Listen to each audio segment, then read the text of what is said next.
Villarrica, como casi todas las poblaciones del norte del Cauca, sus orígenes se dan a partir de los procesos de cimarronaje que se dieron en torno a las haciendas esclavistas que se establecieron en la región.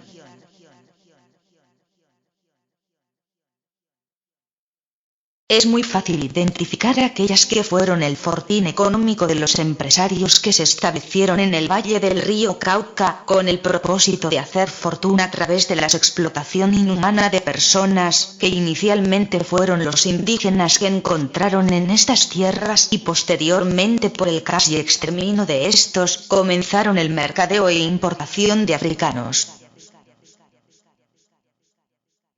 Muchas de estas haciendas estaban ubicadas en el territorio nacional en los lugares donde la explotación agrícola y pecuaria, así como la minería eran más fuertes.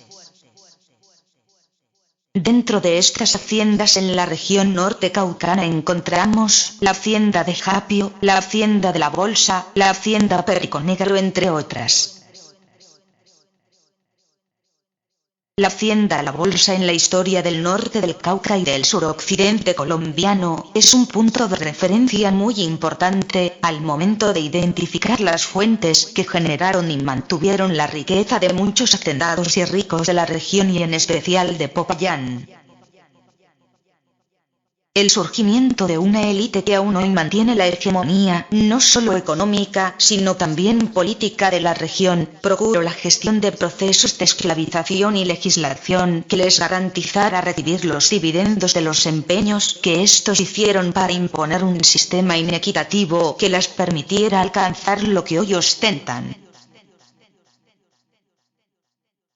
Como se ha dicho, la gran mayoría de los pobladores que han vivido y aún hoy viven al norte del Cauca son descendientes de los esclavos que fueron traídos para trabajar las minas y las haciendas inicialmente de jesuitas y posteriormente de los arboledas. Estas haciendas eran La Bolsa, Japio y Quintero.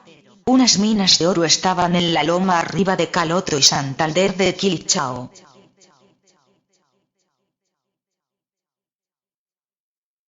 El pueblo de Santa María era el centro minero más importante de la región. Los mosqueras, los arboledas, los Valencia y otros payaneses aumentaron su riqueza con el trabajo de los esclavos negros. Los arboledas llegaron a Colombia alrededor de 1570. Uno de los más importantes fue Jacinto de Arboleda, un español que compró esclavos y comenzó la extracción de oro en Anserma. Los indios no permitieron que los blancos los explotaran y los expulsaron de allí. Jacinto de Arboleda entonces trasladó su cuadrilla de esclavos a Caloto alrededor de 1620, convirtiéndose el lugar en la mayor fuente de oro de toda la provincia de Popayán. Cuando murió, dejó una herencia de 26.512 pesos que incluía 47 esclavos.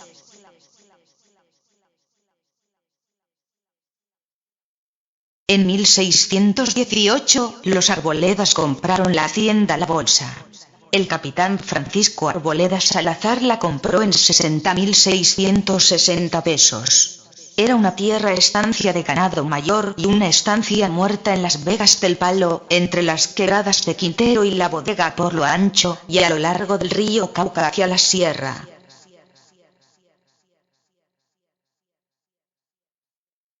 En 1771, Francisco Antonio Arboleda compró Japio por 70.000 pesos. Esta había pertenecido a los jesuitas que también eran dueños de la enorme hacienda de Llano Grande en el lugar hoy llamado Palmira.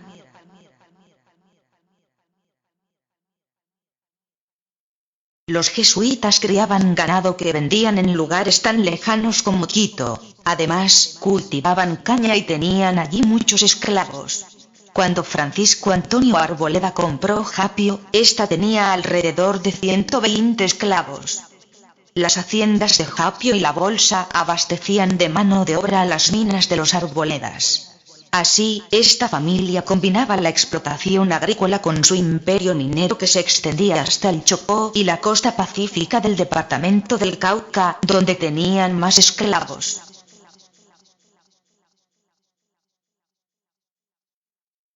Los Arboledas vivían en Popayán y dejaban sus minas en manos de administradores que recibían hasta el 10% de la producción.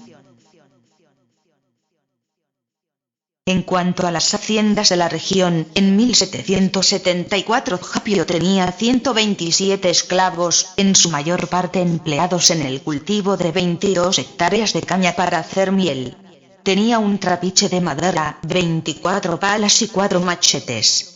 Había alrededor de 2000 cabezas de ganado, casi 100 bueyes para arar, mulas para transportar la caña y la leña, 40 caballares para mover el trapiche, cultivos de plátano y maíz suficientes para el autoabastecimiento de la hacienda.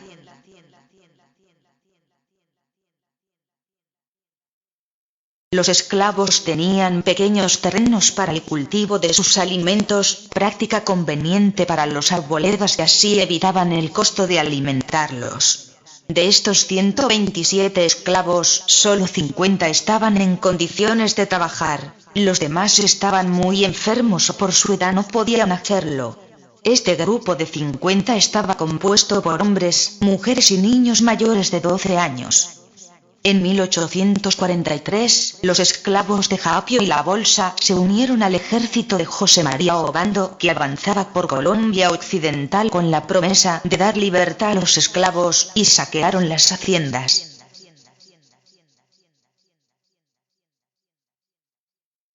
La mayoría fueron luego apresados y enviados a la cárcel de Cartagena, que equivalía a una sentencia de muerte.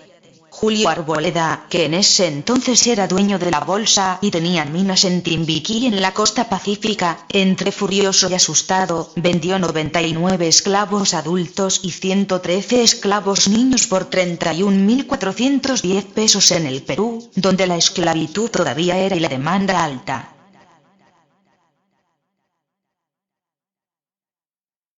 Este señor Julio Arboleda, que hoy es aclamado como gran héroe y poeta por las clases altas colombianas y cuyos retratos, colgados de Popayán, muestran dando graciosamente la libertad a unos negros, era tan cruel como cualquier esclavista.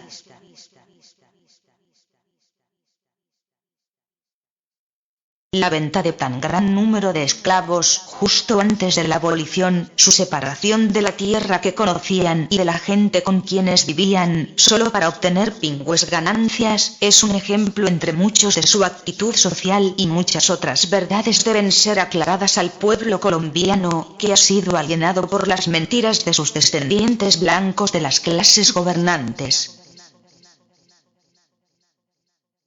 Aún hoy, cuando se pregunta a la gente de Timbiquí qué saben de Julio Arboleda, dicen: ah, sí, era un gran poeta, pero la realidad de sus sangrientas actividades, características de la mayoría si no de todos los esclavistas, ha sido ocultada y enmascarada con la adulación hipócrita de la cultura, la famosa cultura de los payaneses que todavía tratan al negro como algo digno solo de ser despreciado, comprado y vendido, como tantos bultos de maíz. De esos esclavos dependía, precisamente, toda la riqueza, el oro, las casas, los finos caballos, los suaves vinos, la poesía y la cultura de la clase.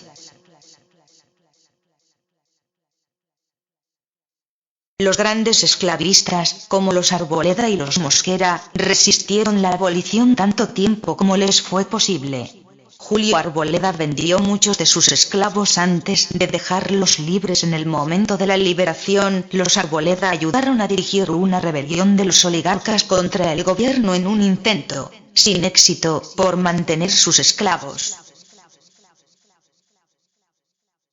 La rapidez con que esta ilustre familia de esclavistas logró controlar a la mayoría de sus antiguos esclavos fue sorprendente. Para ellos el problema era de suma gravedad puesto que su fortuna dependía de los esclavos. Sin ellos estaban arruinados ya que no había otra fuente de brazos. ¿Qué hicieron entonces?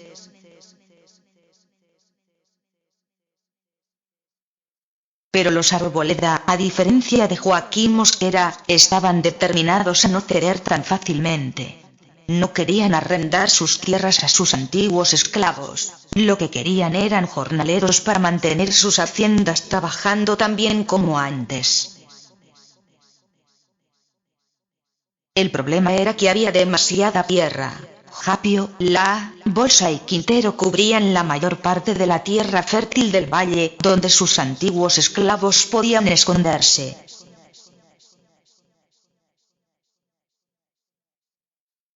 Además, a lo largo del río Palo vivían los feroces campesinos que cultivaban tabaco de contrabando. Estos eran campesinos de Palenque y seguramente ofrecerían ayuda a los antiguos esclavos.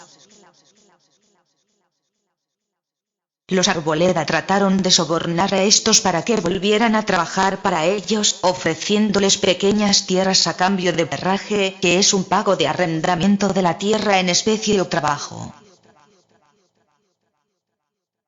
Después, en el año de 1918, dio Jorge Arboleda la hacienda a título de venta al señor Benjamín Mera V. Parece que este era socio de negocios con el citado Jorge Arboleda y entre ambos lograron apropiarse de las fincas de los colonos de la hacienda antes de que fuera verificada la venta. En el sitio de La Perezosa, desalojó a varios cultivadores de sus parcelas el nuevo dueño de la hacienda, Benjamín Mera. En síntesis, la política de los Arboledas estaba dictada por la necesidad de conseguir brazos. Para lograr esto, tuvieron que monopolizar la tierra, que era abundante respecto a la fuerza de trabajo disponible, que se manifestaba a menudo muy hostil. En efecto, muchos campesinos se creían iguales y no velan la razón de recibir órdenes de los terratenientes. Por ello, Sergio Arboleda trató de crear un sistema para dividir y reinar. En lugar de tener una hacienda de esclavos, con cientos de ellos, algunos capataces o mayordomos y un administrador, creó un laberinto de diferentes puestos y relaciones con autoridad central. Había grandes arrendatarios con cientos de hectáreas, peones blancos residentes, trabajadores libres a contrato viviendo en su propia tierra, pequeños cerrajeros y entre todos estos tenía sus yambones y sapos. Trató de dividir a la gente entre sí, en un intento de apegarla a la hacienda, para mejorar el inseguro dominio que tenía sobre su enorme y despoblada tierra. Los esclavos habían constituido por lo menos la mitad del valor de inventario de las haciendas.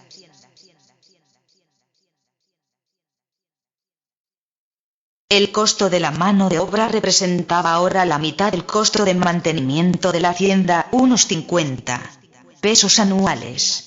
En todo caso, esta suma representaba solo el 10% de las utilidades anuales, que llegaban a 5.000 pesos en los últimos años de la década de 1850.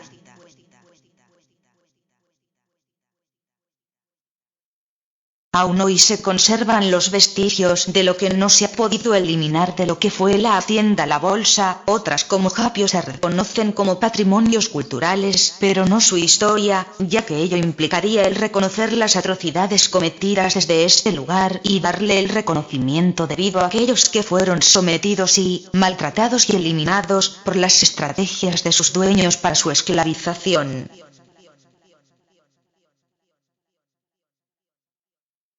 Hoy quedan grandes retos a los afrodescendientes para que se logre establecer verdaderos procesos de cambio en la política de Estado, a través de fortalecer y mantener la lucha por lograr que se den los procesos de patrimonización, reconocimiento y restitución por parte del Estado, y así, darle el sitial a aquellos que con su sangre y vida produjeron la riqueza de muchos, que hoy ostentan y además les niegan la existencia y aportes a esta nación.